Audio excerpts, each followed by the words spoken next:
더 많은 이야기 구독, 좋아요 부탁드립니다.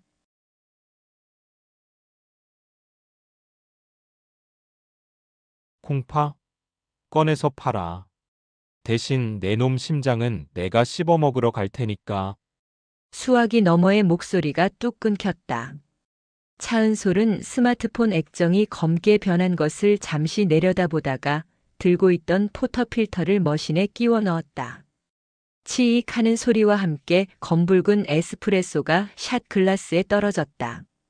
그 소리는 마치 달궈진 인두가 살갗을 지지는 소리와 비슷했다. 대전 유성구 복명동의 한적한 골목. 통유리로 된 카페솔의 내부는 평화로웠다. 가을비가 추적추적 내리는 오후였고 매장 안에는 재즈 음악이 낮게 깔려 있었다. 하지만 카운터 뒤에 선 차은솔의 눈동자는 이미 이곳에 없었다. 그녀의 감각은 수백 킬로미터 떨어진 전장, 아니 방금 전 통화에서 들려오던 쇠 파이프 끄는 소리와 비명 소리가 낭자한 지옥으로 이동해 있었다. 사장님, 커피 다 됐나요? 단골 손님인 대학생이 조심스럽게 물었다. 차은솔은 순식간에 표정을 지웠다. 방금 전까지 사람의 심장을 씹어먹겠다고 말한 여자의 얼굴이라곤 믿기지 않을 만큼 온화하고 차분한 미소가 그녀의 입가에 걸렸다. 네, 나왔습니다. 과테말라 안티구아예요. 산미는 좀 줄이고 고소하게 내렸어요. 와, 감사합니다. 역시 사장님 커피가 최고예요. 손님이 쟁반을 들고 자리로 돌아가자 은솔은 앞치마 끈을 풀었다. 그녀의 손은 희고 가늘었지만 손가락 마디마디에는 굳은 살이 박혀 있었다. 그것은 바리스타의 굳은 살이 아니었다. 수십만 발의 실탄을 격발하고 칼을 쥐고 사람의 급소를 가격하며 만들어진 훈장이었다. 대한민국 육군 특수전사령부 예하 제707 특수임무단. 대테러 작전과 1급 기밀 임무를 수행하는 국가전략부대. 그곳에서 그녀는 여성 최초로 특수임무단장, 즉 대령 계급까지 올랐던 전설적인 지휘관이었다. 별들의 무덤이라 불리는 군대에서 그녀는 오직 실력 하나로 유리천장을 깨부수고 올라갔다. 코드명 발키리. 적들에게는 죽음의 천사로 불렸던 그녀가 군복을 벗은 이유는 단 하나였다. 더 이상 기계처럼 살고 싶지 않아서였다. 하지만 세상은 그녀를 평범한 차은솔로 살게 내버려 두지 않는 모양이었다. 띠리리. 다시 전화가 울렸다. 아까 그 번호였다. 은솔은 매장 입구에 닫힌 팻말을 걸고 블라인드를 내렸다. 여보세요. 아이고, 우리 조카님. 말씀이 너무 살벌하시네. 나 유성 바닥에서 대부업하는 마석구라고 하는데 삼촌 되시는 김철민 씨가 우리 돈을 좀 많이 가져다 썼어. 수화기 너머로 끈적하고 비열한 목소리가 들려왔다. 얼마입니까? 원금 2억에 이자 쳐서 5억. 근데 이 양반이 갚을 능력이 없네. 그래서 우리가 신체 포기각서를 좀 받고 작업을 시작하려던 참이야. 지금 삼촌 손가락 하나는 맛보기로 부러뜨렸고. 으악. 은솔아. 오지마. 이 새끼들 미친놈들이야. 삼촌 김철민의 처절한 비명이 수화기를 뚫고 나왔다. 둔탁한 타격음이 이어졌다. 은솔의 미간이 미세하게 꿈틀거렸다. 부모님이 사고로 돌아가신 후 어린 자신을 거둬 키워준 유일한 혈육이었다. 사업 실패 후 도박에 손을 댔다는 건 알고 있었지만 사채업자에게 잡혀갈 정도인 줄은 몰랐다. 장소. 은솔이 짧게 내뱉었다.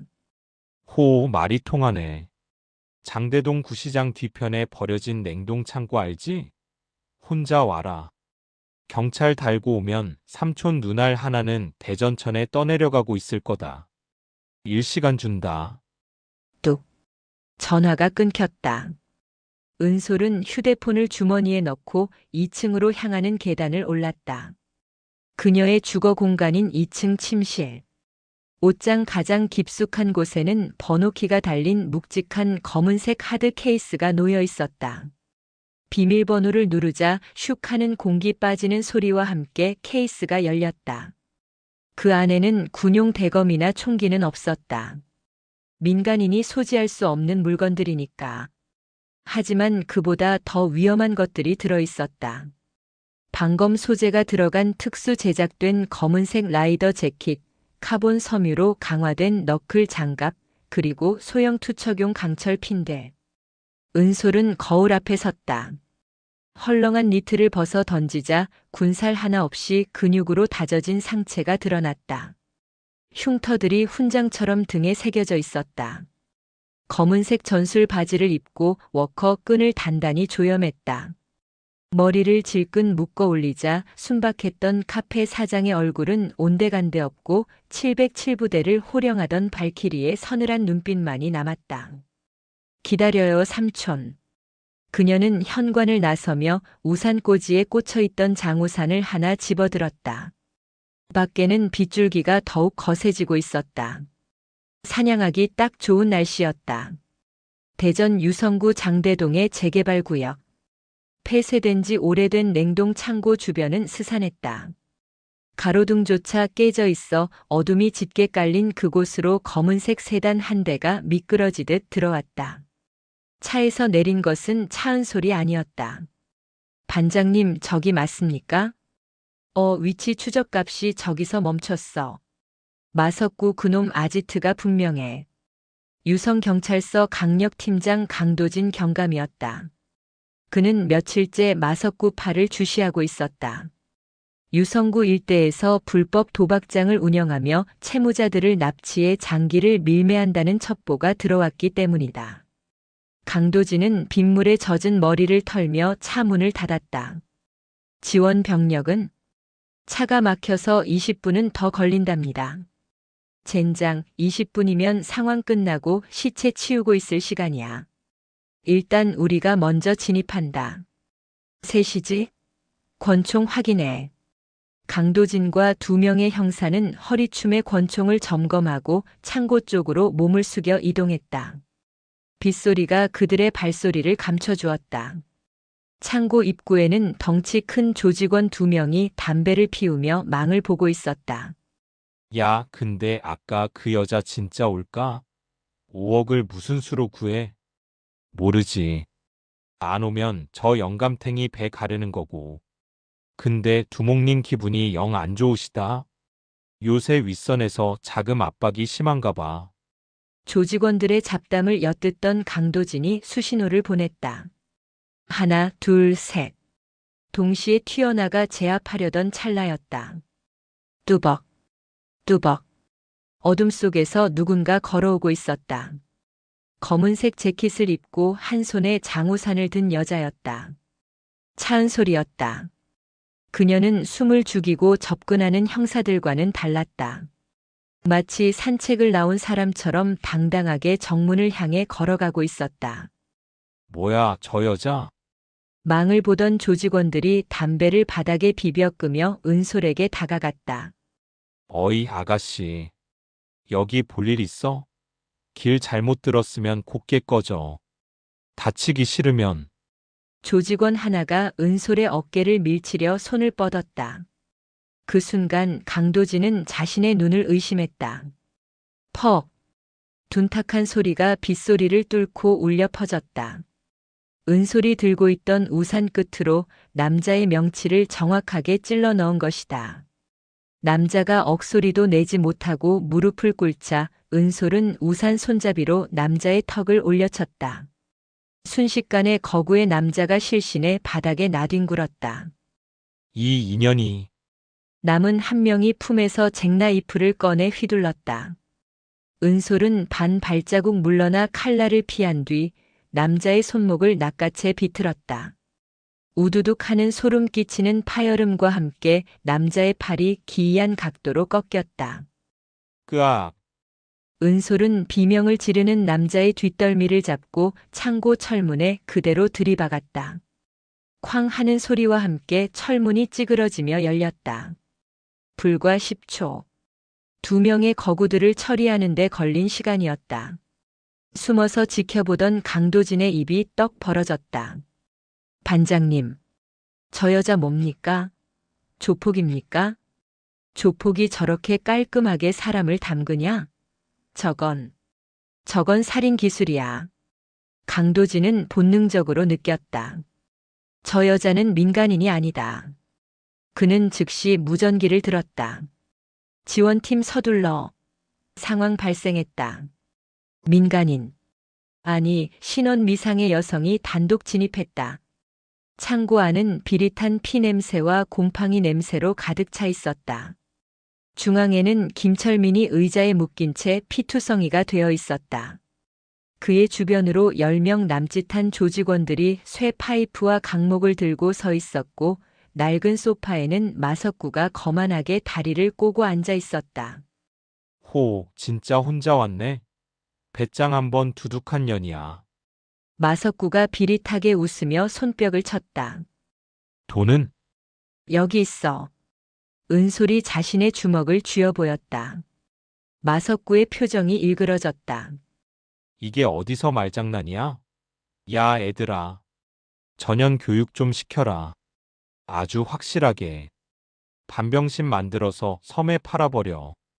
마석구의 명령에 조직원들이 일제히 은솔을 향해 달려들었다. 10명 대 1명. 일반적인 상식으로는 절대 이길 수 없는 싸움이었다. 하지만 이곳은 은솔에게 익숙한 전장이었다. 그녀는 우산을 바닥에 내려놓았다. 시작해. 그녀의 낮고 서늘한 목소리가 창고 안을 울렸다. 가장 먼저 달려든 놈은 쇠 파이프를 야구 방망이처럼 휘두르는 놈이었다. 은솔은 상체를 숙여 공격을 피함과 동시에 놈의 품으로 파고들었다. 그녀의 오른쪽 팔꿈치가 놈의 인중을 강타했다. 퍽 소리와 함께 코뼈가 주저앉으며 피가 튀었다. 쓰러지는 놈을 방패 삼아 뒤따라오던 놈의 발차기를 막아낸 은솔은 그대로 놈의 오금을 걷어찼다. 균형을 잃은 놈의 목을 팔로 감아 조르며 회전했다. 인간 방패가 된 조직원의 몸이 다른 조직원들과 부딪히며 엉켰다. 저 전연 잡아. 죽여. 당황한 조직원들이 고함을 지르며 때로 덤벼들었다. 하지만 은솔은 멈추지 않았다. 그녀는 707부대 시절 밀폐된 공간에서 다수의 적을 제압하는 근접 전투술 CQC의 교관이었다. 그녀에게 이들은 훈련병보다 못한 허수아비들에 불과했다. 강목이 날아오자 손날로 막아내고 턱을 가격했다. 칼을 든 놈이 찌르자 손목을 꺾어 칼을 떨어뜨리게 하고 자신의 무릎으로 놈의 앞면을 찍어 눌렀다. 그녀의 동작에는 군더더기가 없었다. 타격 한 번에 뼈가 부러지고 관절기 한 번에 비명이 터져나왔다. 우두둑, 쾅, 퍼. 창고 안은 순식간에 아수라장이 되었다. 피가 튀고 살이 찢기는 소리가 빗소리와 섞여 기괴한 교향곡을 만들어냈다. 3분. 10명의 건장한 남성들이 바닥에 뒹구는 데 걸린 시간은 고작 3분이었다. 소파에 앉아있던 마석구의 입에 물려있던 담배가 바닥으로 떨어졌다. 그는 믿을 수 없다는 듯 눈을 비볐다. 자신의 정의 부하들이, 그것도 흉기를 든 놈들이 여자 하나에게 도륙당했다. 너 정체가 뭐야? 마석구가 품에서 사심이 칼을 꺼내 들고 벌떡 일어났다. 그는 김철민의 목에 칼을 들이댔다. 오지 마. 오면 이 늙은이 목을 그어버리겠어. 김철민은 공포에 질려 말도 하지 못한 채 덜덜 떨고 있었다.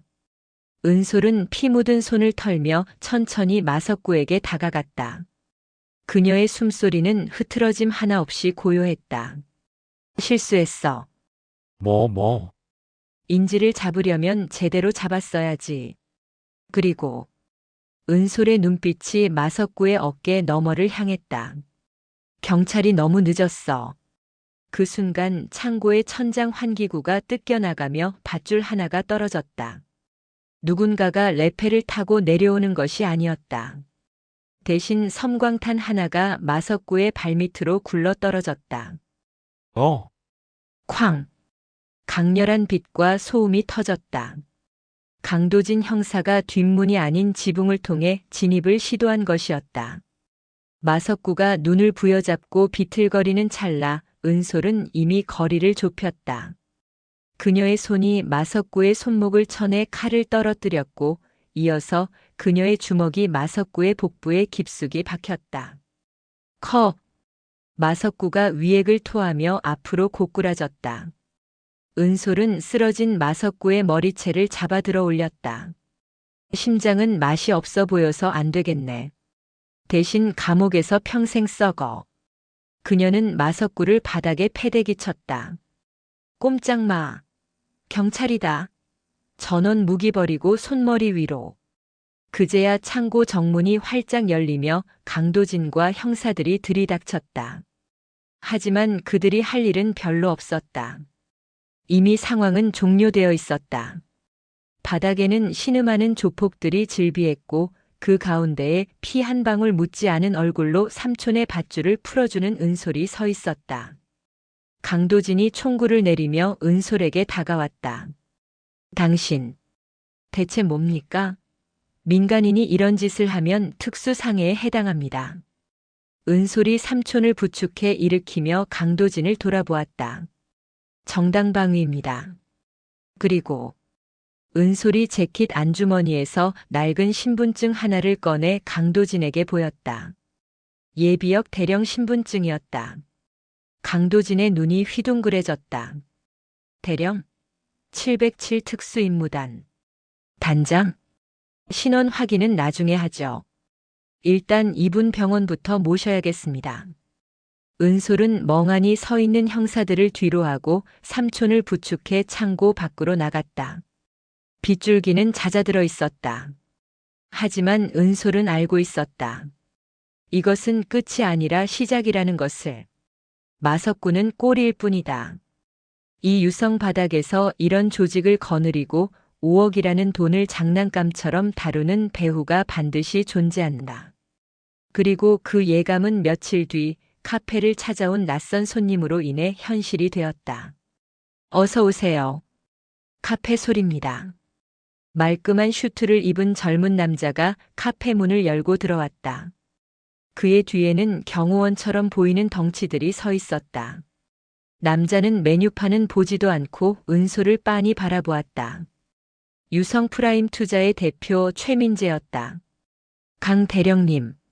아니, 이젠 차 사장님이라고 불러야 하나?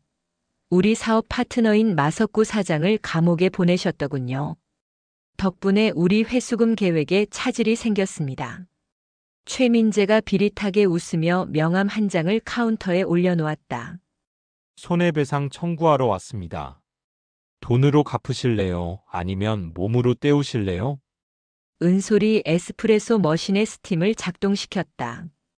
치익하는 날카로운 소음이 최민재의 말을 잘랐다. 주문 안 하실 거면 나가주시죠. 영업 방해입니다. 은솔의 눈에서 다시 푸른 불꽃이 일렁였다.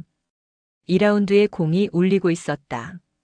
가을비가 그치고 난 뒤에 유성구 복명동 거리는 은행나무 잎이 젖어 짙은 황금빛으로 물들어 있었다.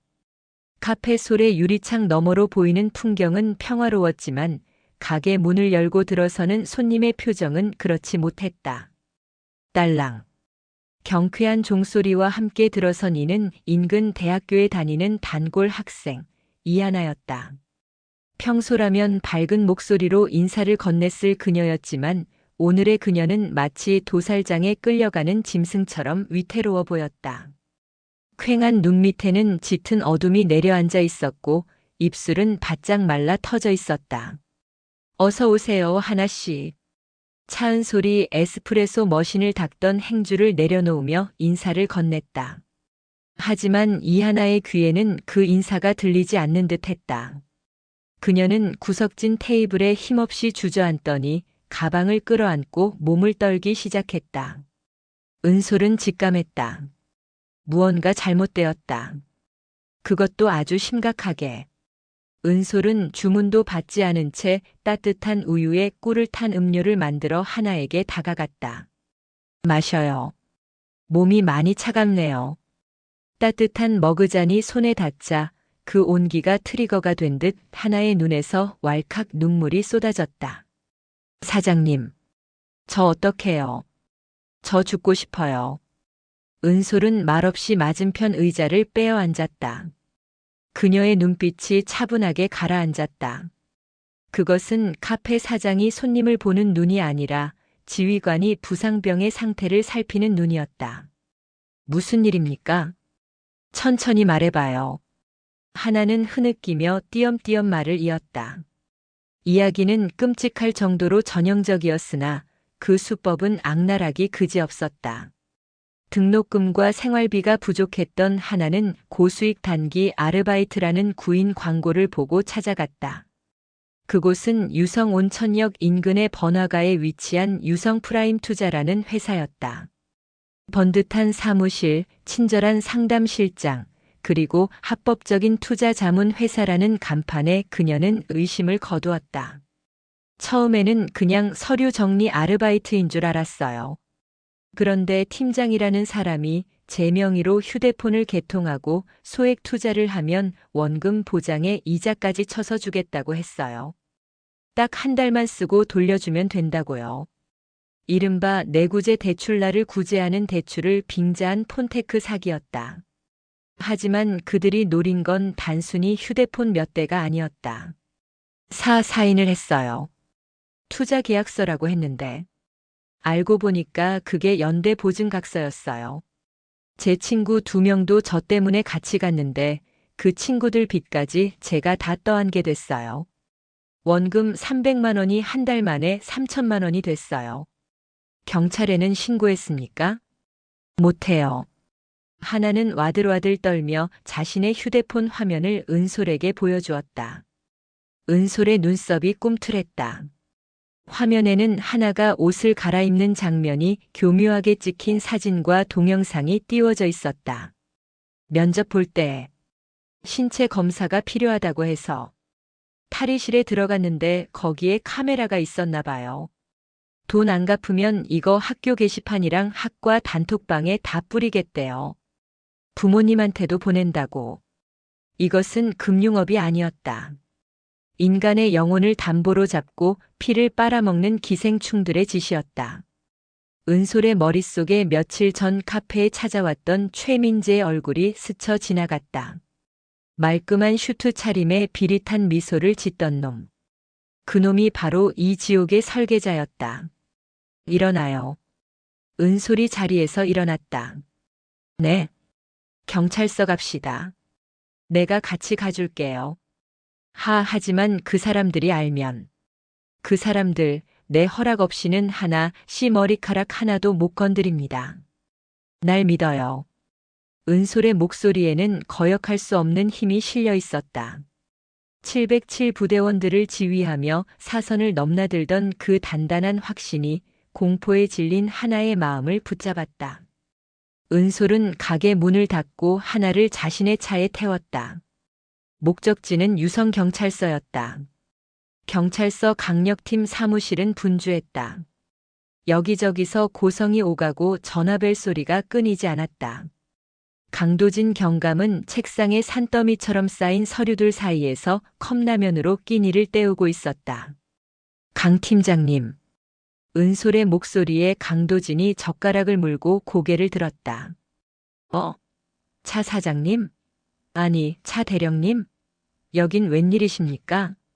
또 무슨 사고 치신 건 아니죠? 강도진은 지난번 패창고 사건 이후 은솔을 볼 때마다 경외심과 골치 아픔을 동시에 느끼고 있었다. 은솔은 하나를 의자에 앉히고 자초지종을 설명했다. 이야기를 듣는 강도진의 표정이 점점 험악하게 일그러졌다. 그는 먹던 컵라면을 쓰레기통에 거칠게 처박았다. 최민재. 이 개자식들이 진짜 갈 때까지 가는구먼. 강도진이 주먹으로 책상을 내리쳤다. 알고 있는 놈입니까? 알죠. 아주 잘 알죠. 유성 프라임 투자. 겉으로는 벤처 투자 회사인데 실상은 기업형 조폭입니다. 마석구 같은 놈들은 그냥 하수인이고 최민재가 머리예요. 법무법인 끼고 법망 피해가면서 대학생들, 사회 초년생들 등쳐먹는 악질 중의 악질입니다. 그럼 체포하면 되잖습니까? 협박 증거도 있는데. 은솔이 하나의 휴대폰을 내밀었다. 강도진은 한숨을 깊게 내쉬며 머리를 쓸어 넘겼다. 그게 쉽지가 않습니다. 저놈들이 워낙 교묘해서요. 이 사진 보낸 번호가 대포폰일 겁니다. 추적해도 노숙자 명의로 나올 거고요. 그리고 계약서. 하나 학생이 직접 사인한 게 맞으면 법적으로는 저놈들이 채권자가 되고 학생은 채무자가 됩니다. 채권 추심 과정에서의 불법성을 입증해야 하는데 증거가 부족해요. 피해자 진술이 증거 아닙니까? 변호사들이 득달같이 달려들어서 진술 신빙성 탄핵할 겁니다. 자발적 투자였다. 사진은 합의 하에 촬영했다. 이런 식으로 나오면 재판까지 몇 년이 걸릴지 모릅니다. 그동안 피해자는 피가 마르고요. 법은 멀고 주먹은 가까운 현실. 은솔은 주먹을 꽉 쥐었다. 그때였다. 오, 여기서 뵙네요. 우리 고객님이 여기 계신다고 해서 와봤습니다. 경찰서 입구에서 익숙한 목소리가 들려왔다. 최민재였다. 그는 최고급 이탈리아제 슈트를 입고 뒤에는 변호사 배지를 단 중년 남성 2명을 대동하고 있었다. 마치 제 집 안방인 양 여유로운 걸음걸이였다. 하나는 최민재를 보자마자 비명을 지르며 은솔의 등 뒤로 숨었다. 이게 무슨 짓이야? 여기가 어디라고 들어와? 강도진이 벌떡 일어나 소리쳤다. 하지만 최민재는 눈 하나 깜짝하지 않았다. 진정하시죠, 강 경감님. 저는 제 고객이랑 오해를 풀러온 겁니다. 그리고 변호사님 대동하고 합법적으로 조사받으러 왔는데 소리는 왜 지르십니까? 공무원이 민원인한테 이렇게 불친절해서야. 최민재는 뱀 같은 눈으로 은솔을 바라보았다. 차 사장님, 남의 영업 방해하는 게 취미신가 봅니다. 지난번 마석국어는 내가 그냥 넘어갔는데 이번에는 내 고개까지 빼돌리시고. 이거 업무방해의 유괴 아닙니까? 은솔이 최민재의 앞으로 한 걸음 다가갔다. 두 사람 사이의 거리는 불과 30cm. 내 눈에는 저 학생이 고객으로 보이나 보지. 그럼요. 돈 빌려가서 안 갚으면 채무자, 갚으면 고객님. 자본주의 사회에서 당연한 이치 아닙니까? 최민재가 비릿하게 웃으며 속삭였다. 오직 은솔만 들을 수 있는 목소리였다. 군대에서 총질이나 하던 여자가 뭘 알겠어. 여긴 전쟁터가 아니야. 법치 국가라고. 내가 아무리 날고 기어도 법은 내 편이야. 돈이 곧 법이거든. 은솔의 눈동자가 차갑게 식었다. 그녀는 지금 당장 이 남자의 목을 꺾어버릴 수 있는 수십 가지 방법을 알고 있었다. 하지만 이곳은 경찰서였고 그녀의 등 뒤에는 보호해야 할 피해자가 있었다. 착각하지 마. 은솔이 나직하게 대답했다.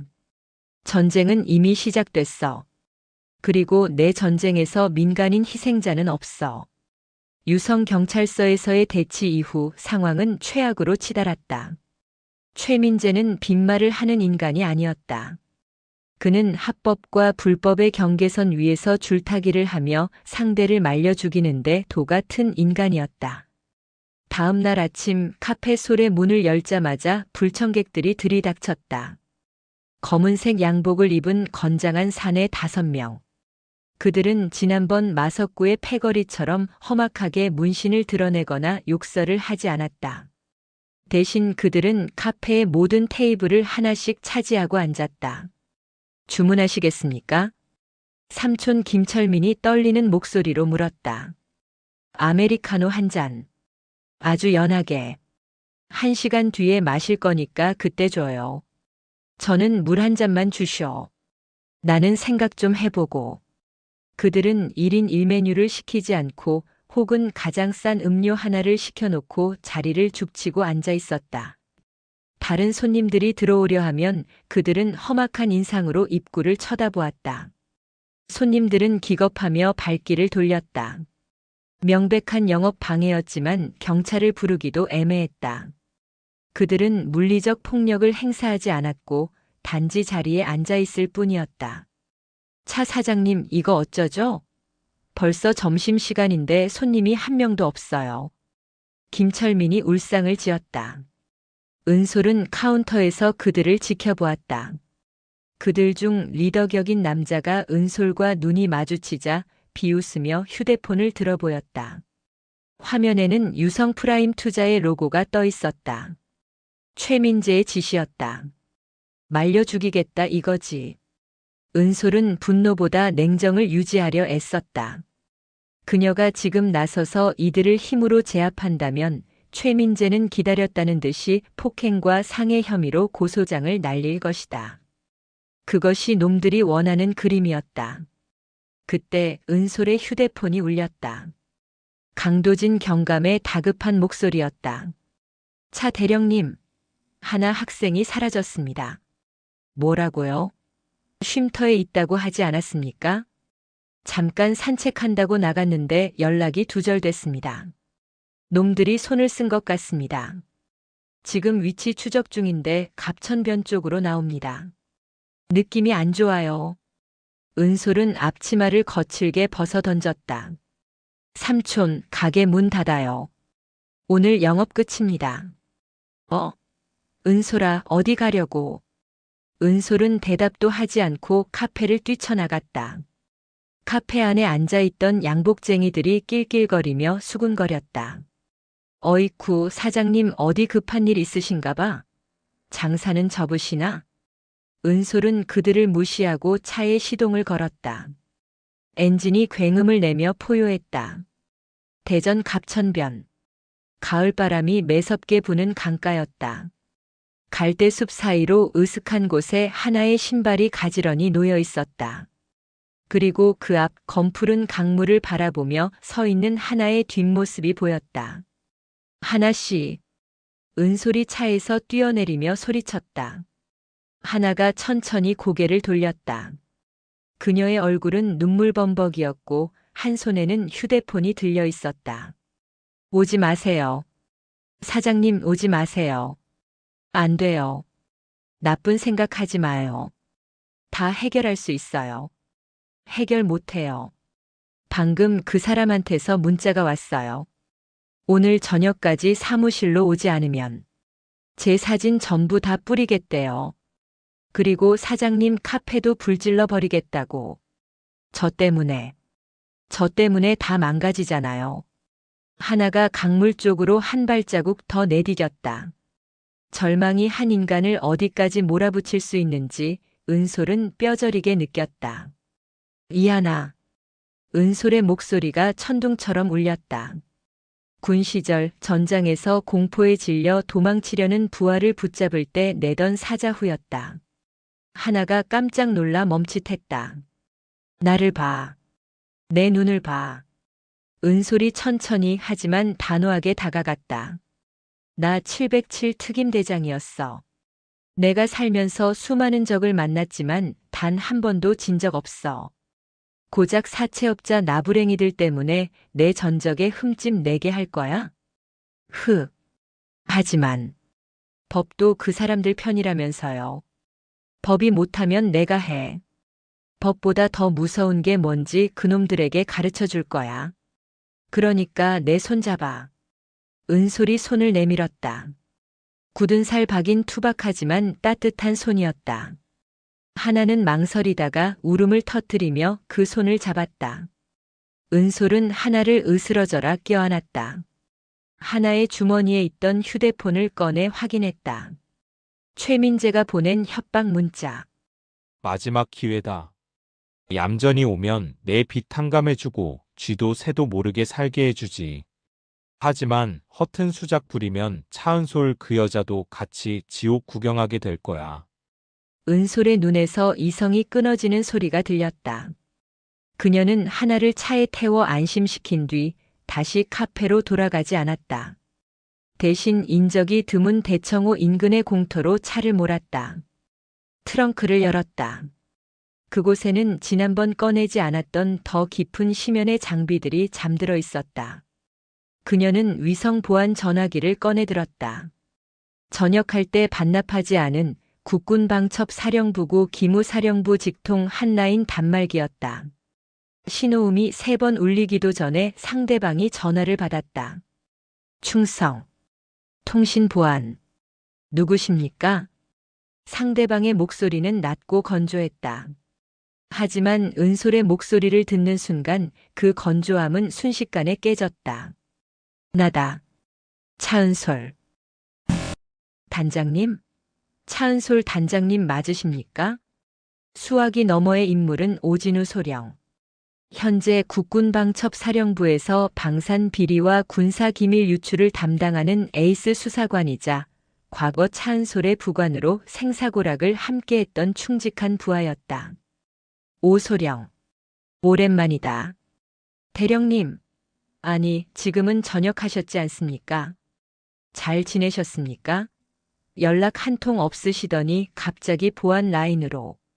잡담은 나중에 하자. 지금 내 앞에 쓰레기들이 좀 있는데 분리수거가 안 돼서 소각을 좀 해야겠다. 은솔의 목소리에는 살기가 서려 있었다. 오진우 소령은 단번에 상황을 파악했다. 자신의 존경하는 지휘관이 이 정도의 살기를 띠고 연락했다면 그것은 단순한 시비가 아니다. 전시 상황이다. 명령만 내려주십시오. 타격입니까? 정보입니까? 정보. 그리고 장비 지원. 타격은 내가 직접 한다. 은솔은 차가운 밤하늘을 올려다보며 말했다. 대전 유성구 유성프라임 투자. 대표 최민재. 그리고 그 뒤에 숨어있는 배후까지 싹 다 털어봐. 놈들의 자금줄, 비자금, 약점, 숨겨둔 여자, 아니 오늘 점심 메뉴까지 전부 다. 알겠습니다. 독수리 팀 가동하겠습니다. 3시간 내로 보고 드리겠습니다. 그리고 오소령. 네, 단장님. 이건 공식 작전이 아니다. 내가 책임진다. 알고 있습니다. 단장님이 책임지시면 저희는 뒤처리를 합니다. 그게 707의 방식 아닙니까? 오진우의 웃음 섞인 대답과 함께 통화가 끊겼다. 은솔은 휴대폰을 주머니에 넣고 트렁크 깊숙한 곳에서 무광 검정색의 전술 헬멧과 야간 투시경을 꺼냈다. 법은 잠들었다.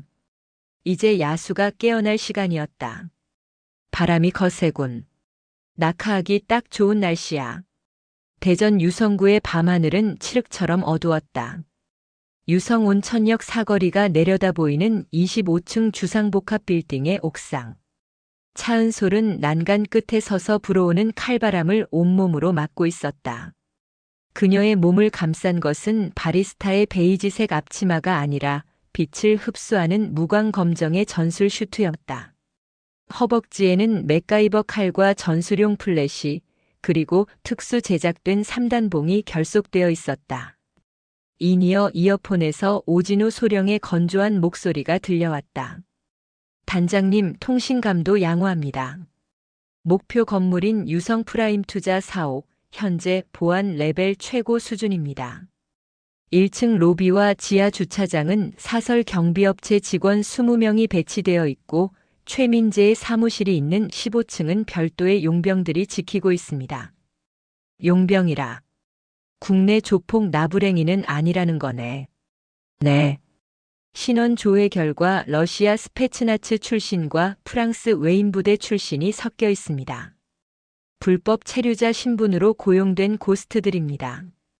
죽여도 기록이 남지 않는 자들이죠. 재미있네.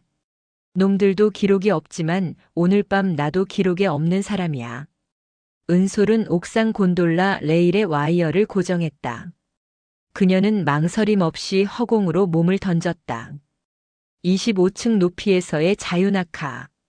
일반인이라면 오금이 저려 서 있지도 못할 높이였지만 그녀에게는 익숙한 침투 경로일 뿐이었다. 슈. 와이어가 풀리는 미세한 소음만이 밤 공기를 갈랐다. 은솔은 거꾸로 매달린 채 15층 창문으로 하강했다. 내부는 불이 꺼져 있었지만 적외선 감지 센서가 그물처럼 쳐져 있을 게 뻔했다. 그녀는 주머니에서 손바닥만 한 장비를 꺼내 유리창에 부착했다. 고주파 진동 절단기. 지잉. 소음도 없이 원형으로 유리가 잘려나갔다. 은솔은 고양이처럼 소리 없이 사무실 안으로 착지했다. 진입 확인. 3시 방향 복도에 순찰 인원 2명 접근 중. 오진우의 경고가 떨어지기 무섭게 복도 끝에서 군화 발자국 소리가 들려왔다. 은솔은 벽에 등을 붙이고 호흡을 멈췄다. 보드카가 다 떨어졌어. 이 빌어먹을 한국 놈들은 술을 너무 약하게 마셔. 걸걸한 러시아어가 들려왔다. 덩치가 곰 같은 남자 2명이 돌격 소총 모양의 가스건을 맨 채 걸어오고 있었다. 살상용 실탄 총기는 아니었지만 근거리에서 맞으면 뼈가 으스러지는 개조된 무기였다. 은솔은 어둠 속에서 그들을 응시했다. 남자가 그녀가 숨은 기둥 옆을 지나가는 찰나 은솔의 손이 튀어나갔다. 퍽! 은솔의 손날이 앞선 남자의 목 울대를 정확히 타격했다. 남자가 컥 소리를 내며 목을 부여잡자 그녀는 놈의 허리춤에 있던 대검을 뽑아들어 허벅지를 찔렀다. 비명을 지르기도 전에 놈의 입을 틀어막고 바닥에 뉘었다. 누구냐? 뒤따르던 남자가 반응하며 가스건을 들어 올렸다. 하지만 은솔은 이미 놈의 품으로 파고든 뒤였다. 그녀의 팔꿈치가 놈의 턱을 올려쳤고 연이어 무릎이 명치에 꽂혔다. 우당탕. 거구의 남자가 서류함을 들이받으며 쓰러졌다. 은솔은 쓰러진 놈의 관자놀이를 주먹으로 가격해 완전히 기절시켰다. 10초. 2명의 특수부대 출신 용병을 제압하는 데 걸린 시간이었다. 나이스. 역시 녹슬지 않으셨습니다. 서버실은 복도 끝 회장실 안쪽에 있는 비밀 금고 뒤입니다. 알았어. 최민재는 퇴근했습니다. 현재 룸살롱에서 술판 벌이고 있군요. 빈집털이 성공하시겠는데요. 하지만 오진우의 예측은 빗나갔다. 은솔이 회장실 문을 열려는 순간 등 뒤에서 서늘한 살기가 느껴졌다. 빈집인 줄 알았나 쥐새끼. 은솔이 본능적으로 고개를 숙임과 동시에 날카로운 단검이 그녀의 머리카락을 스치고 문에 박혔다. 쾅! 소리와 함께 문에 깊게 박힌 칼. 은솔은 즉시 뒤로 물러나 거리를 벌렸다. 어둠 속에서 한 남자가 걸어 나왔다. 잿빛 머리카락에 한쪽 눈에 흉터가 있는 남자. 최민재가 가장 아끼는 경호실장 코드명 울프였다. 그는 707 부대원들도 껄끄러워한다는 전설적인 용병 때 블랙워터 출신이었다. CCTV를 해킹했더군. 경비원들 동선도 파악했고. 보통 솜씨가 아니야. 어디 출신이지? 국정원? 정보사? 울프가 손가락을 풀며 물었다. 은솔은 대답 대신 자세를 낮췄다. 알 거 없어. 어차피 넌 오늘 여기서 은퇴할 테니까. 하. 건방진 계집애 같으니. 울프가 달려들었다. 그의 공격은 앞서 상대한 놈들과 차원이 달랐다. 묵직하면서도 빨랐다. 그가 휘두르는 주먹을 은솔이 팔로 막아내자 뼈가 울리는 통증이 전해졌다. 퍽, 퍽, 콰직. 좁은 복도에서 치열한 육탄전이 벌어졌다. 울프는 은솔의 급소만을 노리고 들어왔고 은솔은 놈의 힘을 역이용해 흘려냈다. 울프가 다시 단검을 꺼내 찌르자 은솔은 피하지 않고 놈의 손목을 양손으로 잡았다. 이거나 먹어라. 은솔의 박치기가 울프의 코를 강타했다. 빠각 소리와 함께 울프의 코뼈가 내려앉았다. 놈이 주춤한 사이 은솔은 놈의 팔을 꺾어 등 뒤로 돌리고 3단봉을 꺼내 놈의 오금을 후려쳤다. 끄악! 무릎이 꺾인 울프가 바닥에 처박혔다. 은솔은 놈의 목을 3단봉으로 조르며 귓가에 속삭였다. 최민재에게 전해. 이건 예고편이라고. 은솔은 기절한 울프를 넘어 회장실로 진입했다. 비밀 금고는 오진우가 알려준 해킹 코드로 30초 만에 열렸다.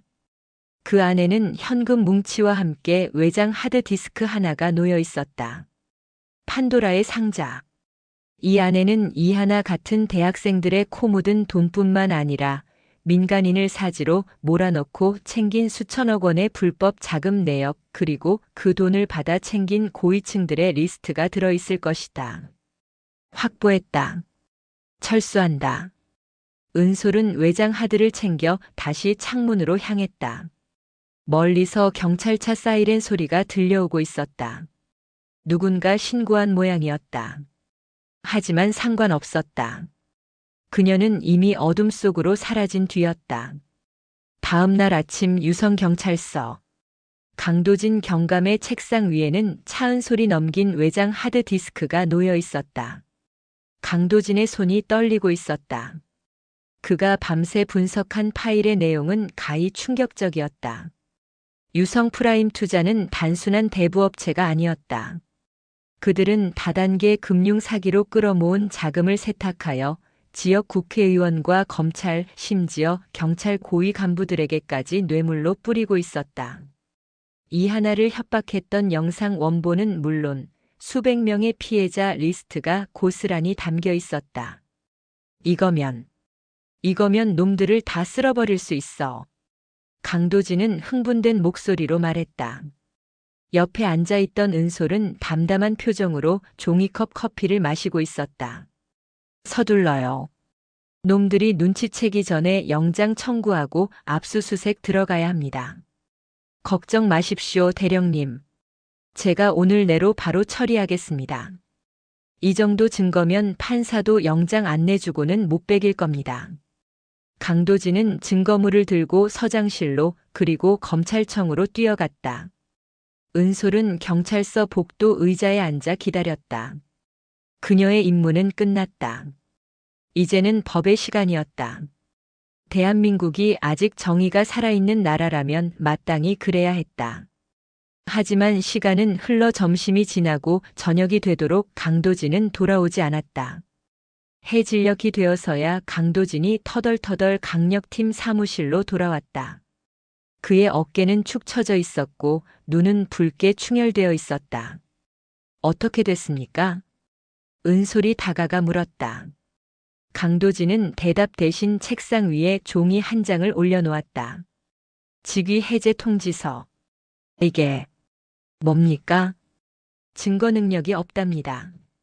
강도진이 허탈하게 웃으며 말했다. 독수독과 독이 든 나무의 열매는 먹을 수 없다. 불법적인 경로로 수집된 증거는 법적 효력이 없다는 원칙이죠. 당신이 사무실에 무단 침입해서 훔쳐온 거라 증거로 쓸 수 없대요. 오히려 저한테 불법 해킹을 사주했냐고 추궁하더군요. 그 안에 있는 내용들은 뇌물 리스트, 피해자 영상, 그건 다 사실이잖아. 검사가 그러더군요. 그게 조작된 파일인지 어떻게 아냐고. 그리고 그 검사 이름 리스트에 있었습니다. 은솔은 말문이 막혔다. 썩었다. 뿌리까지 썩어 있었다. 범죄를 잡아야 할 칼이 범죄자들의 방패가 되어 있었다. 최민재는요? 풀려났습니다. 아니, 애초에 잡혀오지도 않았죠. 오히려 절 고소했더군요. 직권 남용이랑 절도 교사 혐의로. 저는 당분간 정직입니다. 강도진은 책상 서랍에서 자신의 신분증과 총기를 꺼내 반납함에 넣었다. 쩔그렁. 쇠붙이가 부딪히는 소리가 유난히 크게 울렸다. 죄송합니다, 대령님. 그리고 하나 학생한테도 면목이 없습니다. 제가 경찰직 15년 하면서 이렇게 비참한 적은 처음입니다. 은솔은 주먹을 꽉 쥐었다. 손톱이 살을 파고들어 피가 배어나왔다. 그녀는 강도진의 어깨를 잡았다. 당신 잘못 아닙니다. 시스템이 잘못된 거지. 이제 어쩌실 겁니까? 놈들이 가만히 있지 않을 겁니다. 제 옷을 벗긴 걸로 끝나지 않을 거예요. 당신을 노릴 겁니다. 오라고 하죠. 은솔의 눈빛이 달라졌다. 그것은 더 이상 법에 호소하려는 시민의 눈빛이 아니었다. 적의 심장을 도려내기로 결심한 전사의 눈빛이었다. 법이 지켜주지 않는다면 내가 지킬 겁니다. 내 방식대로. 은솔은 경찰서를 나섰다. 밖에는 빗줄기가 다시 굵어지고 있었다. 휴대폰이 울렸다. 최민재였다. 여보세요. 아, 들리나? 우리 정의의 사도차 대령님. 선물은 잘 받았어. 근데 내용물이 좀 부실하던데? 우리 아버지가 좀 화가 나셨거든. 아버지? 그래. 유성 프라임 투자의 진짜 주인. 최 회장님 말이야. 내가 건드린 게 그냥 동네 깡패가 아니라는 걸 이제 좀 알겠어? 강경감 옷 벗는 거 봤지? 다음은 내 차례야. 기대되는군. 혓바닥 긴 놈 치고 싸움 잘하는 놈 못 봤는데. 하하. 말은 잘해. 오늘 밤 내 그 소중한 카페가 어떻게 되는지 잘 지켜봐. 아, 삼촌이랑 그 여학생도 같이 있나? 미리 명복을 빌어주지. 뚝. 은솔은 차에 시동을 걸었다. 엔진 소리가 맹수의 포효처럼 들렸다. 그녀는 곧장 카페로 향했다. 삼촌 하나씩. 조금만 기다려. 전쟁의 양상이 바뀌었다. 이것은 더 이상 수사가 아니었다. 생존을 건 전투였다. 복명동 카페 솔. 가게의 모든 불은 꺼져 있었다. 하지만 내부는 텅 비어 있지 않았다. 은솔은 카페 중앙 테이블에 삼촌 김철민과 이하나를 앉혀두고 그들에게 방탄조끼를 입혔다. 은솔아, 무슨 일이냐? 전쟁이라도 난 거야? 삼촌이 겁에 질려 물었다. 비슷해요. 놈들이 올 거예요. 두 분은 절대 제 곁에서 떨어지면 안 돼요. 그리고 무슨 소리가 들려도 눈 감고 귀 막고 계세요. 은솔은 카운터 뒤에 숨겨두었던 장비들을 꺼냈다. 섬광탄 2개, 연막탄 1개, 그리고 잭나이프와 3단봉. 총기는 없었다. 민간인 구역에서 총격전은 피해야 했다. 하지만 놈들은 다를 것이다. 밤 11시. 카페 밖 도로에 검은색 승합차 3대가 멈춰 섰다. 차 문이 열리고 건장한 사내들이 쏟아져 나왔다. 이번에는 양복 입은 깡패들이 아니었다. 복면을 쓰고 손에 야구 방망이와 쇠 파이프, 그리고 도끼를 든 전문 용역 깡패들이었다. 일명 청소부라 불리는 자들. 쨍그랑. 카페 통유리 창이 박살나며 돌이 날아들었다. 밀어버려. 누군가의 고함과 함께 놈들이 카페 안으로 들이닥쳤다. 좋기 20명은 되어 보였다. 깍! 하나가 비명을 질렀다. 은솔은 삼촌과 하나를 카운터 구석으로 밀어넣고 발을 넘어나갔다. 어서 와라, 지옥에 온 걸 환영한다. 은솔은 손에 쥐고 있던 섬광탄의 핀을 뽑아 던졌다. 펑! 강렬한 빛이 터지며 앞서 들어오던 놈들의 시야를 마비시켰다. 아! 내 눈. 놈들이 비틀거리는 사이 은솔은 그림자처럼 움직였다. 그녀의 3단봉이 춤을 추듯 허공을 갈랐다. 빡! 우득! 퍽! 가장 먼저 덤벼든 놈의 정강이 뼈가 부러졌다. 은솔은 쓰러지는 놈의 등을 밟고 도약해 뒤에 있던 놈의 턱을 날려버렸다. 도끼를 휘두르는 놈의 손목을 잡아채 자신의 어깨로 놈을 매다 꽂았다. 하지만 놈들의 숫자가 너무 많았다. 쓰러뜨려도 계속해서 밀고 들어왔다. 그중 몇몇은 은솔을 무시하고 카운터 뒤에 숨은 인질들을 노리고 우회했다. 삼촌, 피해. 은솔이 소리치며 에스프레소 머신에 뜨거운 물이 담긴 피처를 놈들에게 던졌다. 으악. 뜨거워. 화상을 입은 놈들이 나뒹굴었지만 또 다른 놈들이 식탁 의자를 집어 던지며 은솔을 포위해 왔다. 은솔의 이마에서 피가 흘러내렸다. 깨진 유리 파편에 긁힌 상처였다. 이대로는 안 돼. 민간인 보호와 전투를 동시에 수행할 수 없어. 체력의 한계가 오고 있었다. 놈들은 지칠 줄 모르고 덤벼들었고 밖에는 아직 들어오지 않은 놈들이 대기 중이었다. 최민재, 아니 최 회장은 오늘 밤 이곳을 잿더미로 만들 작정이었다. 은솔은 잠시 거리를 벌리고 카운터 안쪽으로 몸을 숨겼다. 그녀는 주머니에서 위성 보안 전화기를 꺼냈다. 단축 번호 1번. 네, 단장님. 오진우 소령이었다. 상황 변경. 진돗개 하나 발령. 은솔의 목소리는 차분했지만 그 안에 담긴 무게는 천근만근이었다. 적이 민간인 구역을 타격했다. 무장 인원 30명 이상. 단순 깡패가 아니라 살상 무기를 소지한 중군사 조직 수준이다. 경찰은 매수되었고 내 힘만으로는 방어가 불가능하다. 위치는 카페 소리입니까? 그래. 지금 당장 병력 지원 요청한다. 이건 개인적인 복수가 아니야. 놈들이 군사작전 구역 내에서 테러를 자행하고 있다.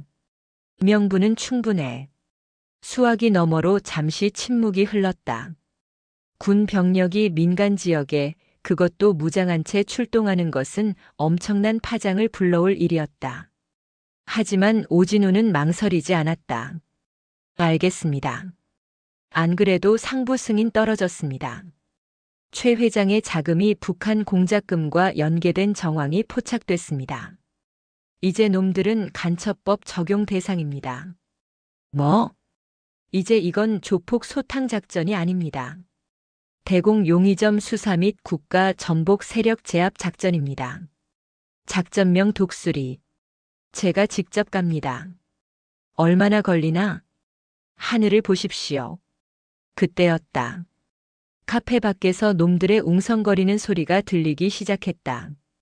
뭐야 저 소리. 헬기. 경찰 헬기인가? 두두두두두두. 거대한 로터 소리가 복명동 상공을 뒤덮었다.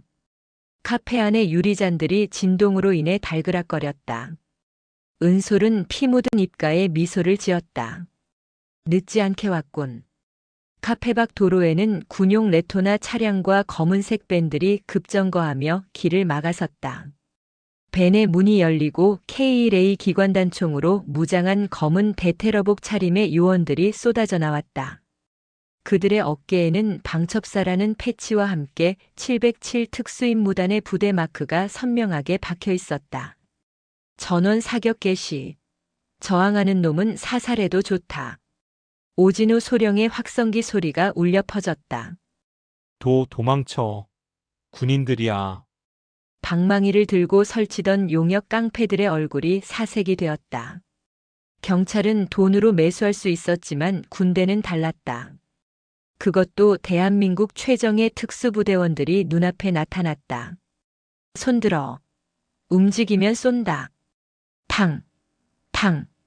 공포탄이 발사되자 놈들은 무기를 버리고 바닥에 납작 엎드렸다. 상황은 순식간에 역전되었다. 카페 문이 열리고 방탄조끼를 입은 오진우 소령이 들어왔다. 그는 엉망이 된 카페 내부와 피투성이가 된 은솔을 보고 경례를 붙였다. 충성. 늦어서 죄송합니다, 대령님. 은솔은 3단봉을 접어 허리춤에 꽂으며 숨을 골랐다. 아니, 딱 맞춰왔어. 청소 시작하자 오소령. 은솔의 눈이 밤하늘을 나는 헬기를 바라보았다. 이제 최 회장이 있는 곳, 악의 본거지로 진격할 차례였다. 방어전은 끝났다. 이제는 선멸전이었다. 단결. 현 시간부로 작전명 독수리 2단계로 전환한다. 오진우 소령의 무전이 대전 유성구의 밤하늘을 갈랐다. 카페 소라풀 점거했던 용역 깡패들은 이미 국군 방첩 사령부 요원들에 의해 포박되어 트럭에 실려가고 있었다. 그것은 단순한 체포가 아니었다. 국가보안법 위반 혐의자에 대한 긴급 구속이었다. 차은솔은 피 묻은 앞치마를 벗어던지고 오진우가 건넨 전술조끼와 KO 권총을 착용했다. 그녀의 눈빛은 더 이상 카페 사장이 아니었다. 대한민국 최정예 부대를 지휘하던 지휘관의 눈빛이 돌아와 있었다. 목표는 계룡산 수통골 인근에 위치한 최 회장의 비밀 별장.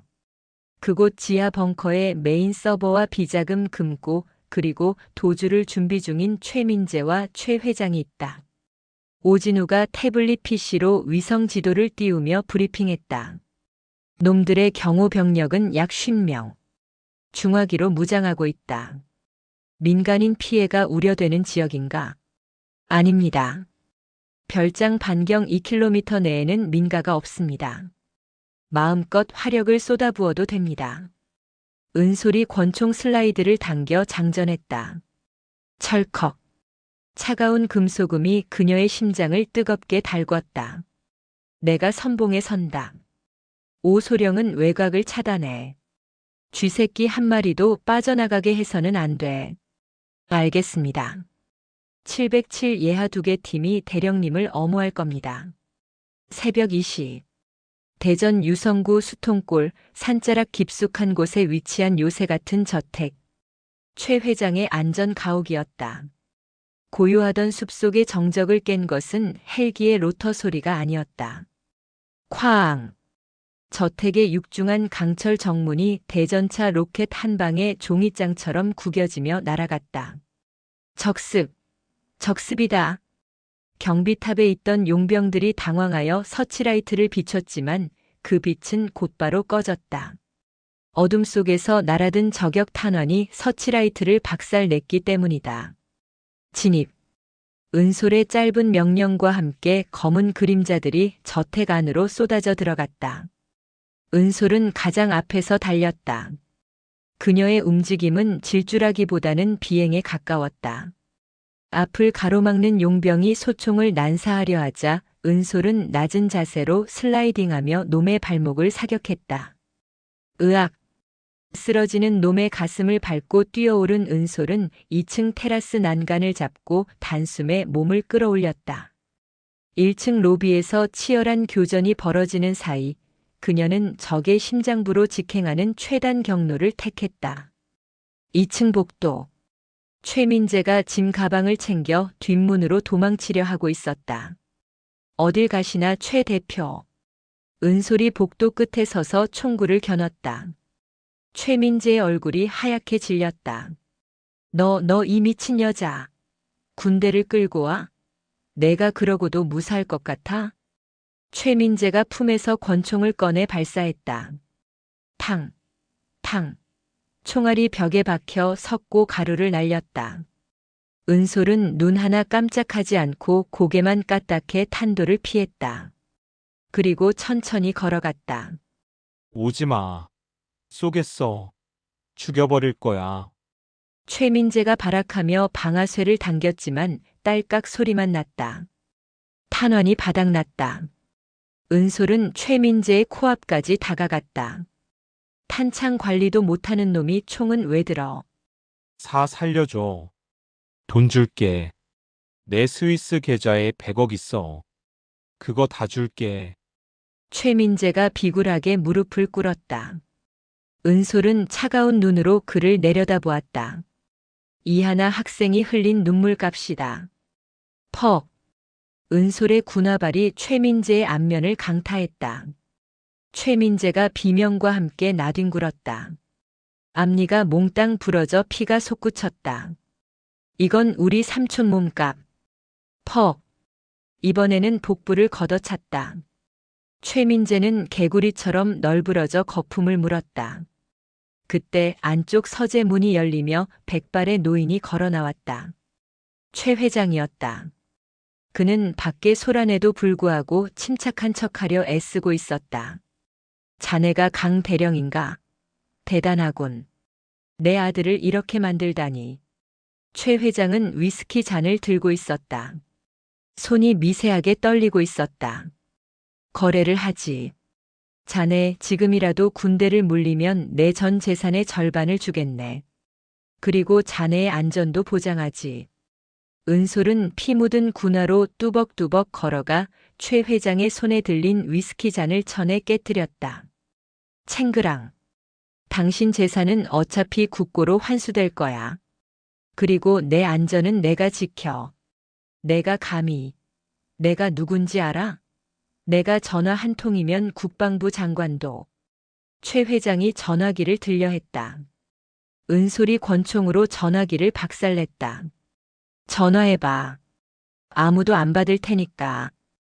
당신이 뿌린 돈, 당신이 믿던 권력, 오늘 밤부로 다 끝났어.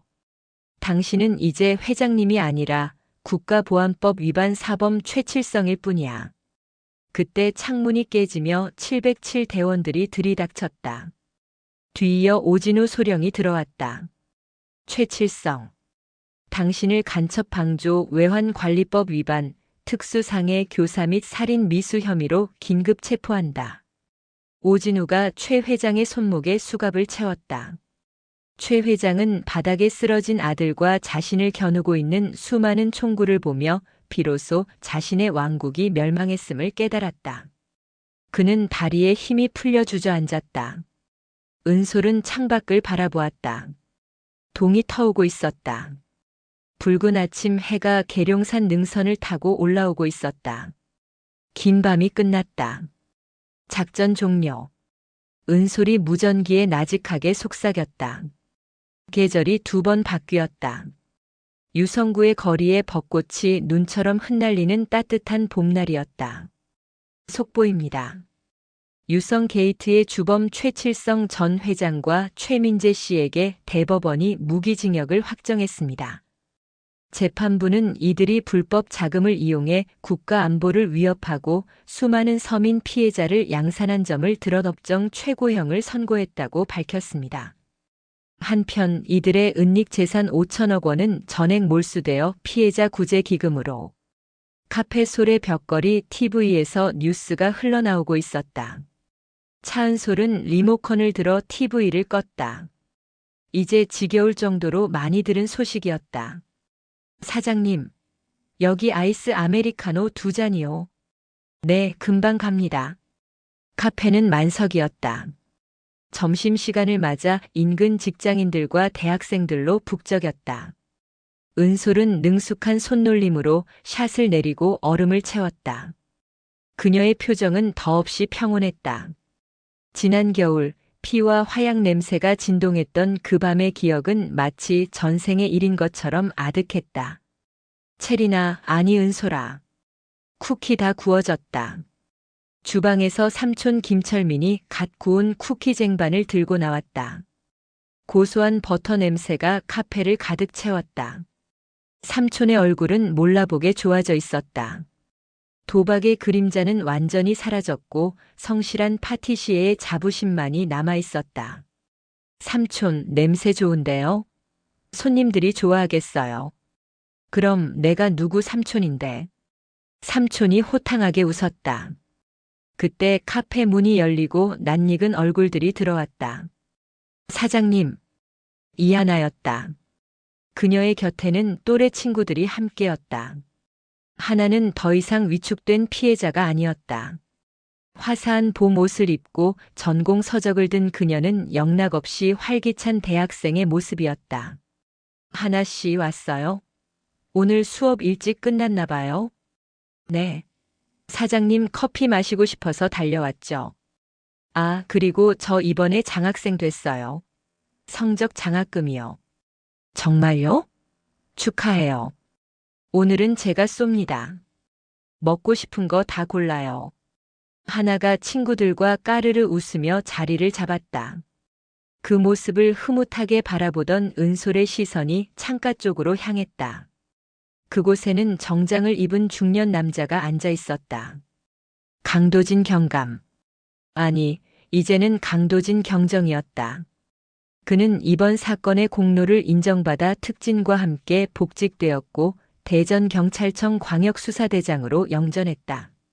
오셨어요? 오늘은 카라멜 마키아토? 은솔이 다가가 묻자 강도진이 쑥스러운 듯 머리를 극적였다. 아, 단계 당기네요. 요새 서류 볼 게 너무 많아서. 바쁘신가 봐요, 대장님. 다차 대령님. 아니, 차 사장님 덕분이죠. 유성구가 아주 클린해졌습니다.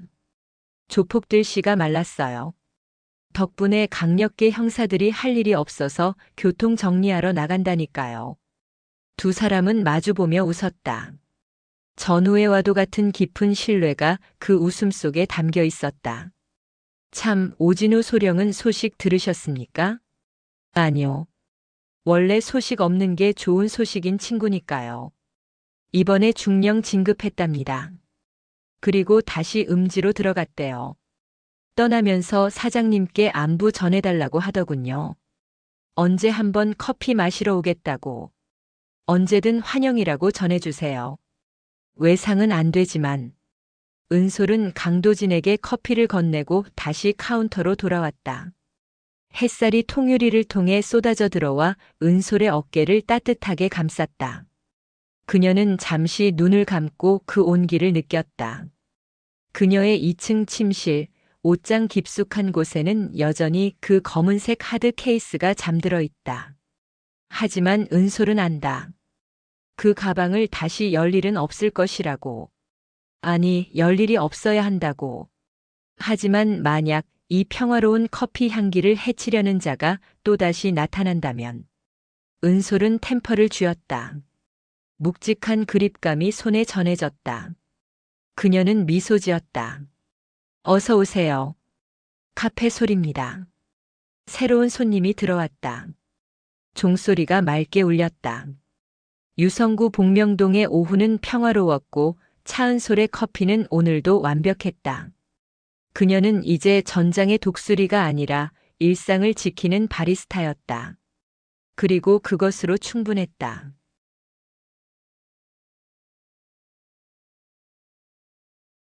더 많은 이야기 구독, 좋아요 부탁드립니다.